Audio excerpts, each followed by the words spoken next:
तेज चलती बर्फीली हवाएं, शून्य से कम तापमान में खून को जमा देने वाली ठंड और इससे बचने के लिए महज सूती कपड़े, काम चलाऊ कोट और जूते, करीब 17,000 फीट की ऊंचाई का बर्फीला मैदान जिस पर लड़ने का कोई अनुभव नहीं।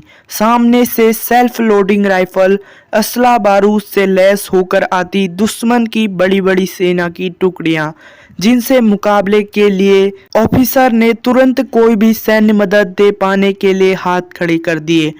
ब्रिगेड के कमांडर का आदेश मिला कि युद्ध करें, चाहे तो चौकी छोड़कर पीछे हट सकते हैं। मतलब हालात हर तरह से विपरीत थे।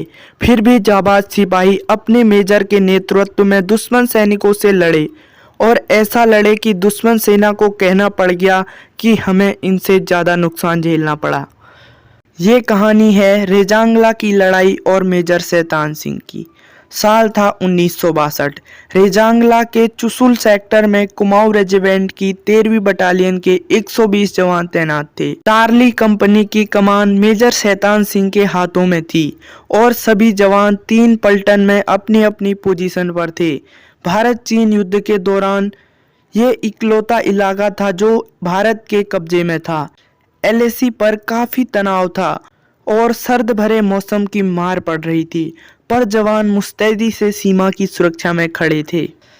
तभी 18 नवंबर की सुबह करीब 3:30 बजे भारतीय सैनिकों ने चीन की तरफ से रोशनी का कारवां आता देखा। धीरे धीरे रोशनी उनके नज़दीक आ रही थी।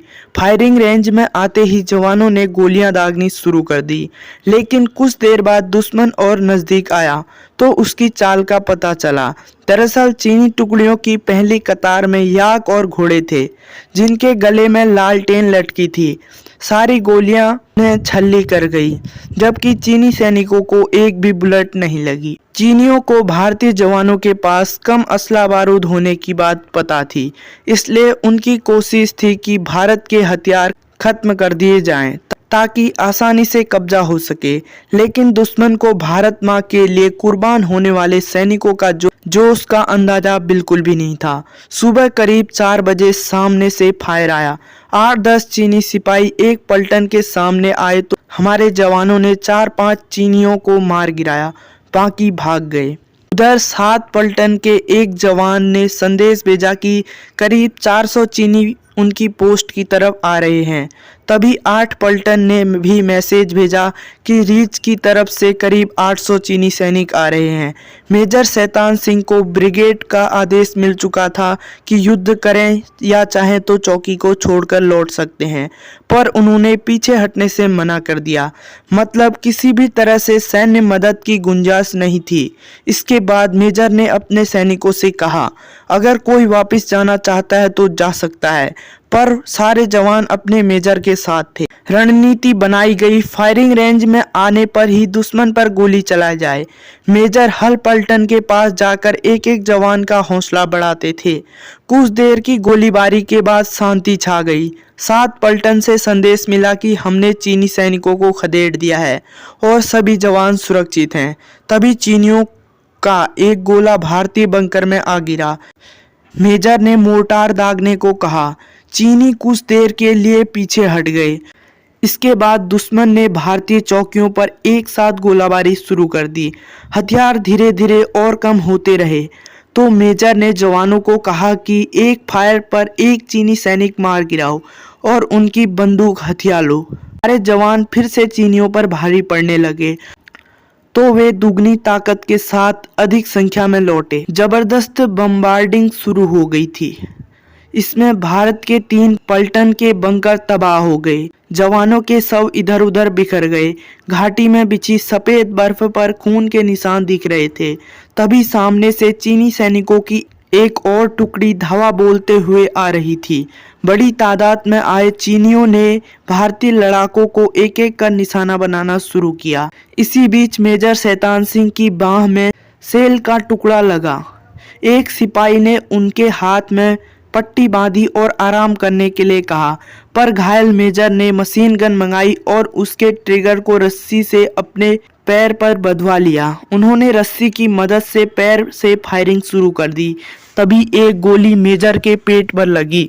उनका बहुत खून बह रहा था और बार बार उनकी आंखों के सामने अंधेरा छा रहा था, लेकिन जब तक उनके शरीर में खून का एक भी कतरा था तब तक वे दुश्मन को कहां बख्शने वाले थे। वो टूटती सांसों के साथ दुश्मन पर निशाना साधते रहे और सूबेदार रामचंद्र यादव के नीचे बटालियन के पास जाने को कहा ताकि वो उन्हें बता सके कि हम कितनी वीरता से लड़े, मगर सूबेदार अपने मेजर को चीनियों के चुंगल में नहीं आने देना चाहते थे। इसलिए उन्होंने शैतान सिंह को अपनी पीठ पर बांधा और बर्फ में नीचे की ओर लुढ़क गए। कुछ नीचे आकर उन्हें एक पत्थर के सहारे लेटा दिया। करीब 8:15 बजे मेजर ने आखिरी सांस ली। सूबेदार रामचंद्र ने हाथ से ही बर्फ हटाकर गड्ढा किया और मेजर की देह को वहां डालकर उसे बर्फ से ढक दिया।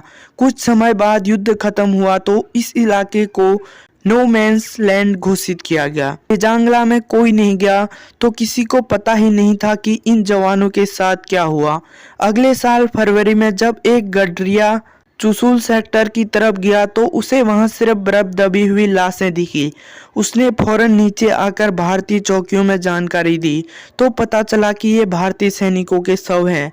जब शव निकाले गए तो किसी जवान के हाथ में लाइट मशीन गन थी तो किसी के हाथ में ग्रेनेड। किसी की भी पीठ पर गोली नहीं लगी थी, यानी सब लड़ते लड़ते शहीद हुए थे। एक शव के पैरों में रस्सी से बंधी मशीन गन थी और ये पार्थिव शरीर था मेजर शैतान सिंह का, वही मेजर जिसके नेतृत्व में 120 लड़ाकों ने 1300 चीनी सैनिकों को मार गिराया।